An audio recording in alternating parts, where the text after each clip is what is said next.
Greetings, dear listeners. From where do you join us this evening, as the shadows lengthen and history begins to whisper its long, complex truths?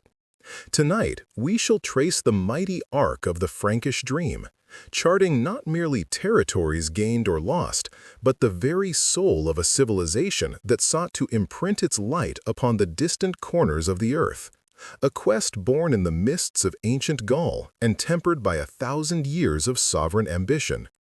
We begin not with maps or treaties, but with the tribal stirrings beneath the deep, protective canopy of the primal forests, where the river currents determined the paths of men, and the Roman eagle, though fading, still cast a memory of iron order upon the land. This early conversion gifted the Frankish realm an astonishing legitimacy in the eyes of a fragmented Western Europe, elevating its chiefs beyond mere warlords to defenders of the faith and architects of a new Christian social order. Yet, the Merovingian dynasty, weakened by the custom of dividing the kingdom among heirs, gradually succumbed to internal decay, their power dissolving into the hands of potent ministers known as the mayors of the palace. This era of the do-nothing kings served as a stark lesson that the ceremonial symbols of monarchy must always be buttressed by the relentless exercise of daily governance, or the foundations, however sacred, will surely crumble into dust and dust alone. From these ashes of royal lethargy rose the illustrious Carolingian line, culminating in the towering figure of Charlemagne, a man whose vision stretched far beyond the limited horizons of his grandfather's lands. He was a conqueror who campaigned across Saxony and Lombardy, but more importantly, he was a restorer, seeking to resurrect the intellectual and administrative glories of the fallen Roman Empire under a Christian standard. When he was crowned emperor by Pope Leo III on Christmas Day of the year 800, that single, weighty moment established the French kingdom, then known as West Francia, as an intrinsic and central player in the destiny of the entire European continent. The legacy of Charlemagne, however, proved too immense for his immediate descendants to bear, and the sprawling empire fractured under the strain of internal dispute and the relentless scourge of the Viking longships sailing in from the cold northern seas. The Treaty of Verdun in 843 formally divided the great Carolingian inheritance, setting the geographical parameters for what would slowly evolve into the distinct political entity of France, even as powerful local lords began to assert their independence within the fragmented dominion. This period of high feudalism tested the concept of central authority severely, forcing the nascent kingdom to fight perpetually for its own cohesion against the centrifugal forces of local aristocratic power and ambition. Through the High Middle Ages, as monarchs like Philip Augustus and Saint Louis IX extended the royal domain and established sophisticated systems of law and administration, France slowly coalesced from a collection of powerful fiefdoms into a recognizable kingdom. The devastating trials of the Hundred Years' War against the English Plantagenets, though nearly catastrophic, paradoxically cemented a sense of national identity among the common people, rallied by the miraculous appearance of figures like Joan of Arc. This era transformed the French sovereign from a mere feudal overlord into the sacred embodiment of the entire nation, forging a collective memory rooted in survival and glorious defiance. It was this consolidated kingdom, emerging victorious from its medieval struggles, that turned its gaze outward towards the vast, uncharted oceanic horizon, recognizing that the age of exploration offered new dimensions of power beyond Europe's already contested borders. Though arriving slightly later than the Iberian powers, French mariners and explorers, driven by the lure of mineral wealth and the zeal to spread the faith, began probing the coasts of the Americas and the routes to the Orient. Giovanni da Verrazzano, in 1524, explored the North American coastline, laying a distant, abstract claim to the continent, though the true impetus for colonial permanence remained elusive for many decades more. The foundational spirit of the first French colonial empire was ultimately embodied by Jacques Cartier, who sailed up the mighty St. Lawrence River in the 1530s, seeking the elusive Northwest Passage to Asia. While he failed in his immediate geographical goal, his voyages established the crucial strategic claim to the vast resource-rich territories that would become known as Canada or New France, domains that offered furs and timber, demanding a completely different, rugged style of settlement than the sun-drenched plantations of the Caribbean.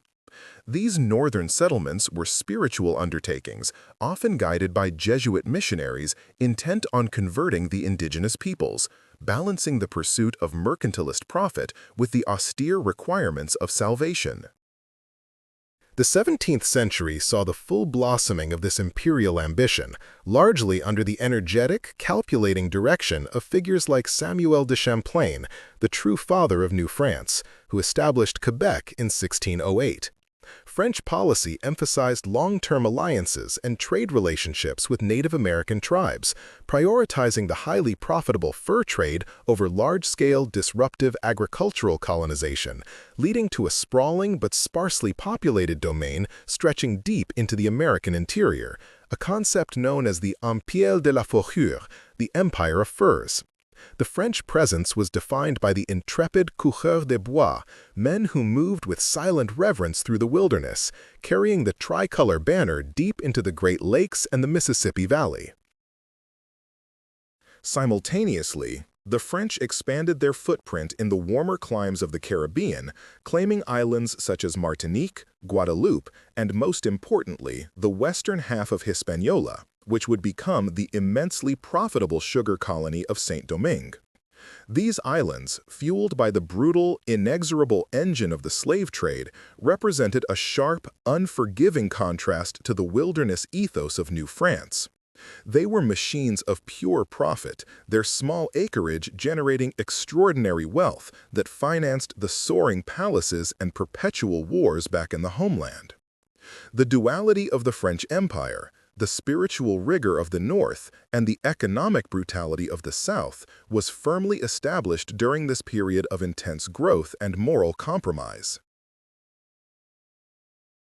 By the turn of the 18th century, the First French Empire, despite its vastness, claiming land from the mouth of the Mississippi to the Gulf of St. Lawrence and controlling strategic sugar islands, was inherently fragile.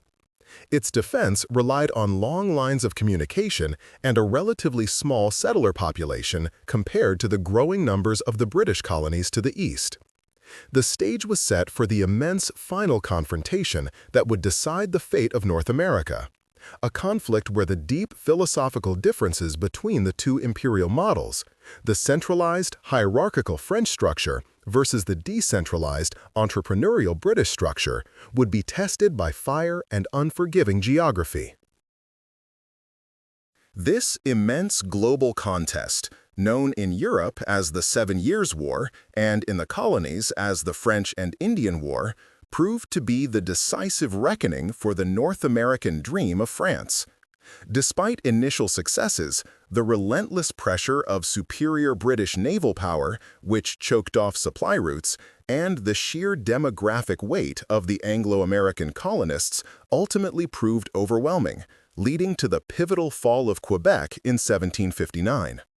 This defeat was not merely a loss of territory, it was the shattering of the romantic ideal of New France, forcing a devastating reassessment of France's entire imperial project, stripping away its heartland and leaving only fragmented remnants and the vast, unpopulated Louisiana claim. The Treaty of Paris in 1763 confirmed the irreversible catastrophe, ceding almost all of French territory in North America, east of the Mississippi, to Great Britain, and giving the western tracts to Spain as compensation for its alliance, though the profitable Caribbean islands were largely retained. The profound humiliation of this loss resonated deeply within the French consciousness, breeding resentment and a fierce desire for revanche against the British adversary, a sentiment that would directly motivate France's subsequent crucial decision to aid the American colonists during their own War of Independence. This assistance, while satisfying the need for vengeance, further crippled the French treasury, adding grievous weight to the very financial burdens that were already pushing the kingdom toward the brink of cataclysmic internal upheaval. The focus of the remaining First Empire shifted primarily to the Caribbean and to the nascent outposts in India and West Africa, where the pressures of competing European powers remained intense. Saint-Domingue, the jewel of the Antilles, now stood alone as the principal source of colonial wealth, its sugar and coffee flowing back to France, funding the lavish excesses of the final decades of the Bourbon monarchy. Yet, beneath the veneer of this immense profitability, the social structure was a volatile tinderbox, built upon the extreme cruelty and systemic injustice of the slave system, awaiting only the spark of external revolution to ignite a fearsome, transformative firestorm. That spark arrived in 1789 with the seismic eruption of the French Revolution, which did not merely change the form of government, but shattered the very philosophical foundations upon which the monarchy and its colonial enterprise rested. The Declaration of the Rights of Man and Citizen, proclaiming liberty and equality, stood in stark, irreconcilable opposition to the reality of enslavement in the Sugar Islands, forcing a moment of profound moral reckoning both in Paris and across the distant seas. The revolutionary government, while initially struggling with the implications of abolition, found its ideals tested immediately by the reaction of colonial elites determined to preserve their wealth at any moral cost. The most spectacular and tragically heroic outcome of this revolutionary age overseas was the Haitian Revolution in Saint-Domingue, where the enslaved population, led by figures like Toussaint Louverture, rose up in the largest and most successful slave revolt in human history. This struggle for freedom was not merely a local rebellion, it was a devastating, existential blow to the very concept of the First Empire, demonstrating that the universal rights proclaimed in Paris could not and would not be denied to those enduring the absolute privations of the plantation system.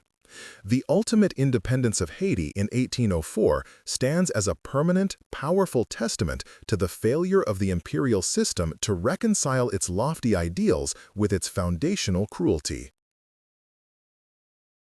Amidst the chaos and bloodshed of the Revolution and the subsequent Directory, a new, singular force emerged from the turmoil: Napoleon Bonaparte. A man who possessed the ambition of Charlemagne but armed with the disciplined fury of modern artillery and radical administrative reform.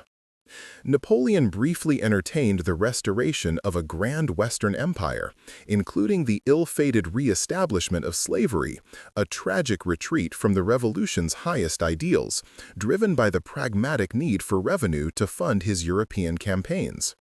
His vast army sent to subdue Haiti was instead decimated by disease and determined resistance, forcing a rapid, strategic abandonment of the entire American enterprise.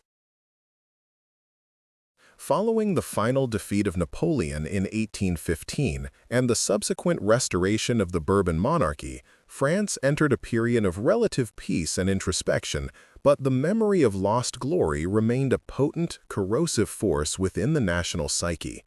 While the immediate focus was the stabilization of internal affairs and the management of lingering revolutionary fervor, conservative elements within the restored government soon sought to rekindle the flame of imperial ambition, recognizing that overseas expansion offered a necessary distraction from domestic discord and a renewed source of national prestige. This rebirth of ambition gave rise to the Second French colonial empire, an entity fundamentally different from the first, rooted not in scattered trading posts, but in concentrated conquest, primarily focused on North Africa and Southeast Asia.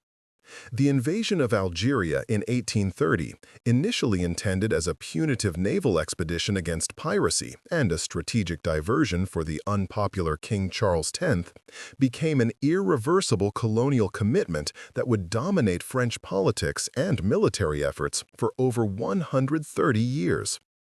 Algeria quickly transformed from a distant outpost into a settler colony, intimately linked to the metropole, treated as an extension of France itself. The establishment of this Second Empire proceeded with greater vigor under the restored French republics and especially under the Second Empire of Napoleon III, nephew of the great Bonaparte, who sought to emulate his uncle's global vision. The strategic importance of the Suez Canal, constructed largely through French initiative and engineering genius, showcased France's renewed interest in the Mediterranean and the routes to Asia, pulling the nation firmly back onto the stage of global imperial rivalry, competing directly with the entrenched power of the British. The Second Empire was defined by a doctrine known as the civilizing mission, a self-justifying philosophical framework asserting that France had a moral obligation to bring the light of its superior culture, technology, and governance to supposedly backward peoples.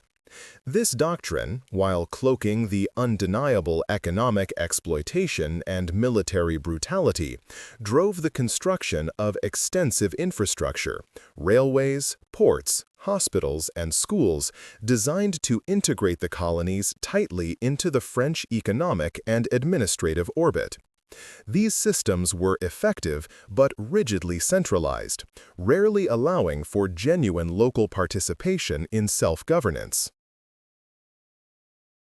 The immense strain of the First World War placed an unparalleled demand upon the resources and manpower of the colonial empire, which contributed hundreds of thousands of soldiers and laborers to the defense of France against the German onslaught.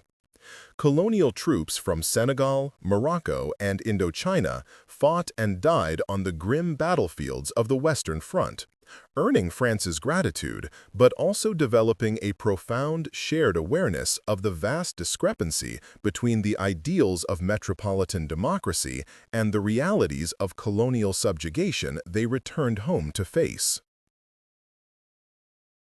In the aftermath of the Great War, France gained further imperial territories under the Mandate system established by the League of Nations, notably taking control of Syria and Lebanon from the defeated Ottoman Empire, temporarily expanding its Middle Eastern presence.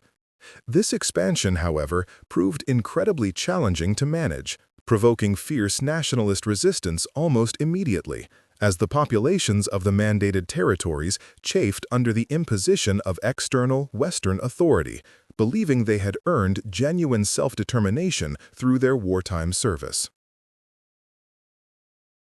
The period between the wars saw the colonial system solidify into a rigid, complex administrative machine, celebrated grandly at the massive colonial exposition held in Paris in 1931, intended to showcase the wealth, diversity, and strength of the empire. But this outward display of cohesion masked growing internal tensions, with educated elites in Vietnam, Algeria, and West Africa beginning to articulate powerful, organized movements demanding rights, reform, and ultimately independence, often citing the very liberal principles taught to them in French colonial schools. The long, agonizing path of decolonization began in Asia, where France fought two brutal, protracted wars of necessity and desperation. The conflict in Indochina against the Viet Minh, culminating in the catastrophic military defeat at Dien Bien Phu in 1954, forced France to finally concede independence to Vietnam, Laos, and Cambodia, marking a powerful, symbolic end to the Asian chapter of the Second Empire and signaling to the world that the age of unchallenged European dominance was irrevocably over. Yet, the greatest, Most emotionally charged trauma of decolonization remained the issue of Algeria, which France considered not a colony, but three departments of the metropole, home to over 1 million European settlers, the Pieds Noirs. The Algerian War, beginning in 1954, was fought with extraordinary brutality and intensity by both the French military and the Algerian National Liberation Front, FLN, tearing apart the social and political fabric of France itself. It exposed the moral bankruptcy of holding on to territory through torture and repression, forcing French society to confront the ugly cost of its imperial ideal. The establishment of French West Africa, AOF, and French Equatorial Africa, AEF, represented a titanic feat of logistical power and military force, a slow, methodical process that stretched the metropole's financial and human resources to their limits, demanding long, punitive campaigns against resilient leaders who refused to surrender the sovereignty of their ancestral lands, thereby creating martyr figures whose memory would fuel the fires of eventual independence decades hence.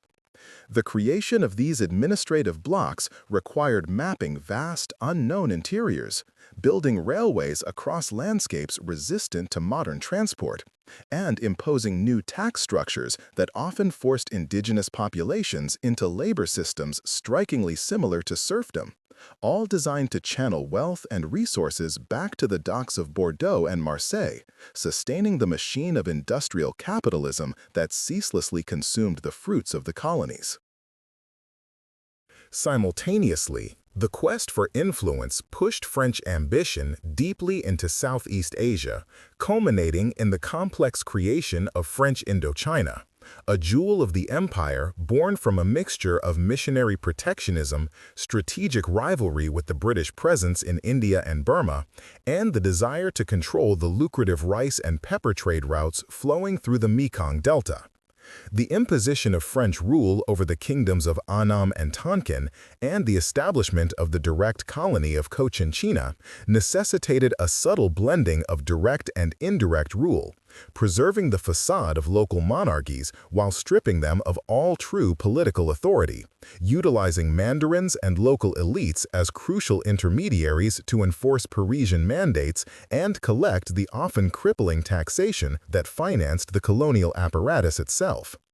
The resistance here was less overtly military than in Africa initially, characterized instead by simmering intellectual defiance and the slow rise of nationalist sentiment among the educated elite who had mastered the language of the colonizer only to use its philosophical tenets against the very system that educated them. It was this widespread network of overseas territories that provided the essential human and material resources when the catastrophe of 1914 erupted across Europe, demanding a supreme sacrifice from the periphery to save the metropole from destruction, forever altering the dynamics of the imperial relationship and initiating a slow, irreversible decline in the credibility of the civilizing mission. Hundreds of thousands of soldiers from Senegal, Algeria, Morocco, and Indochina were marshaled and transported to the trenches of the Western Front, where they bled profusely for a motherland many had never seen, fighting with distinction and bravery that earned them high praise in official histories, but scant equality or recognition when the war concluded. The massive deployment of colonial troops and the simultaneous extraction of colonial labor and foodstuffs to sustain the war effort exposed a profound contradiction. The colonial subject was asked to die as an equal citizen in times of crisis, but was denied the rights of that citizenship in times of peace, a dissonance that gave powerful intellectual ammunition to the nascent nationalist movements watching closely from afar. When the armistice arrived, the returning soldiers and laborers carried with them not only the physical and psychological scars of European warfare, but also a new, hardened understanding of French vulnerability, witnessing firsthand the sheer brutality and moral exhaustion of the European powers who claimed racial and cultural superiority.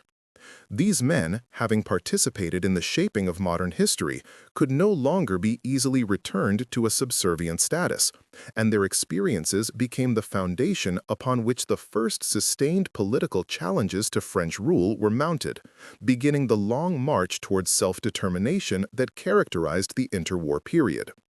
The empires had survived the Great War, but the seeds of their dissolution had been deeply sown in the muddy fields of Verdun and the Somme, where the blood of the periphery fertilized the demands for sovereign freedom. Thus, the 1920s and 1930s became a period not of restful peace, but of persistent internal friction, where French administrators struggled to contain growing intellectual dissent, localized uprisings, and the increasingly sophisticated organization of political parties demanding greater autonomy, often inspired by internationalist ideologies or the revolutionary fervor emanating from Moscow or other anti-imperial capitals. The empire sought desperately to reassert its authority through grand development projects and continued military presence. Yet every new school built, every road laid, and every port expanded also served as a training ground for the very people who would eventually demand ownership of those assets and the right to direct their own national destinies away from the centralized control of Paris, setting the stage for the tremendous upheaval of the next great conflict that loomed darkly upon the horizon. Greetings, dear listeners. From where do you join us this evening? We continue now our contemplation of the Age of Tumult and the great shadow it cast upon the French world. The decade of the 1930s drew to a close, shrouded in the smoke of distant, brewing conflict. Yet Paris, preoccupied with its internal political squabbles and the construction of elaborate but ultimately futile defensive lines, failed to heed the profound warnings echoing across Europe. The vast colonial domains, stretching across continents and yielding immense wealth, were once again viewed not as partners in a developing future, but merely as necessary reservoirs of resources and fighting men, essential for survival in the anticipated clash with the resurgent totalitarian regimes of Germany and Italy. Administrators thus began the arduous and often unpopular task of increasing conscription quotas and extracting ever more raw materials, oil, rubber, wheat, and ore, thereby heightening the economic strain and resentment among the populations they governed, who understood instinctively that the coming war was a quarrel not truly of their making. When the dark tide finally crested and broke in the summer of 1940, the collapse of the metropole was shocking in its speed and its completeness, a humiliation that instantly shattered the carefully cultivated illusion of French invincibility built over generations of colonial domination. The swift surrender of the Republic to the German armies sent a reverberation of disbelief across Africa, Asia, and the Caribbean, causing the very foundations of the imperial structure to tremble violently. For how could a power so easily defeated protect the distant lands entrusted to its keeping? This moment of profound vulnerability was instantly seized upon by local leaders and intelligentsia who recognized that the mother country had forfeited its moral right to rule through its own demonstrated weakness, an opportunity that many had awaited for centuries. The fragmentation of France into the collaborating regime of Vichy and the defiant Free France led by General de Gaulle forced an agonizing choice upon the administrators, soldiers, and peoples of the empire, splitting loyalties down lines both political and deeply personal. Some colonial governors, bound by oaths and tradition, maintained allegiance to the government established at Vichy, often turning their formidable military resources against those who dared choose resistance, while others, primarily in Equatorial Africa, committed early and courageously to the cause of Free France, declaring that the honor of the true republic resided not in Paris, but in the distant outposts. This internal civil strife, fought out across deserts and jungle clearings, served to further destabilize French authority and provided invaluable training grounds for indigenous military and political leaders who were now compelled to direct the affairs of war without direct European oversight. This internal civil strife, fought out across deserts and jungle clearings, served to further destabilize French authority and provided invaluable training grounds for indigenous military and political leaders who were now compelled to direct the affairs of war without direct European oversight. The steadfast allegiance of vast territories, especially those in West and North Africa, proved critical for the survival of the Free French movement, offering not only crucial strategic bases, but also the essential manpower that would eventually fuel the campaigns to liberate Europe itself. Moroccan goumiers, Senegalese tirailleurs, and troops drawn from Algeria and Tunisia formed the backbone of the rejuvenated French armies, fighting with ferocious bravery in Italy, Provence, and along the Rhine, once again paying the blood price for the sovereignty of a nation that still denied them full rights as citizens. Yet, unlike their predecessors in the Great War, these men returned home with an acute, undeniable awareness of the weakness of their former masters, having seen the entire structure of European power crumble and rebuild, demanding recognition for their sacrifices that mere words could not satisfy.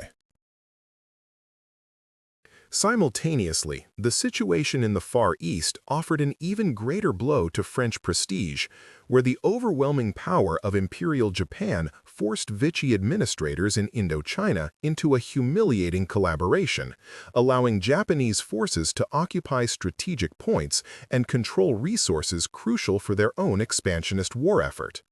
This demonstrated that the French presence was wholly dependent upon the tolerance of a superior Asian power, effectively dissolving the aura of European military might in the eyes of the local populations, notably the Vietnamese.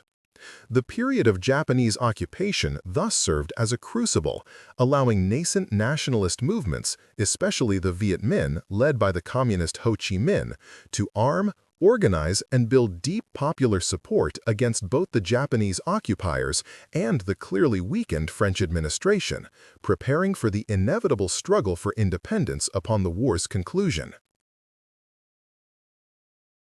This promise, however, raised expectations far beyond the willingness or capacity of the devastated post-war metropole to fulfill, leading to a brief but potent moment of optimism immediately after the victory of 1945, when colonial representatives proudly helped draft the constitution of the new Fourth Republic.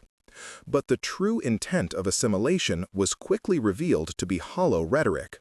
The centralized power structures remained fiercely entrenched, resisting meaningful autonomy and granting only token representation, thereby confirming the deepest fears of the nationalists. The old colonial mindset quickly reasserted itself, unwilling to genuinely share power or relinquish economic control, setting the stage for the catastrophic and drawn-out conflicts that would characterize the next 2 decades, beginning almost immediately in those places where the war had most exposed the fragility of French control. The first sharp, undeniable retort to the unfulfilled promises of Brazzaville was heard not in Africa, but in the jungles and rice paddies of Indochina, where, upon the final surrender of Japan, the Viet Minh proclaimed the independent Democratic Republic of Vietnam, refusing to accept the re-establishment of French military and political dominance. The sudden deployment of French troops to reclaim territories that had effectively governed themselves for years led to immediate, localized clashes that quickly escalated from minor skirmishes into a full-scale colonial war, demonstrating the uncompromising determination of the nationalist leaders to achieve their sovereignty through force if necessary.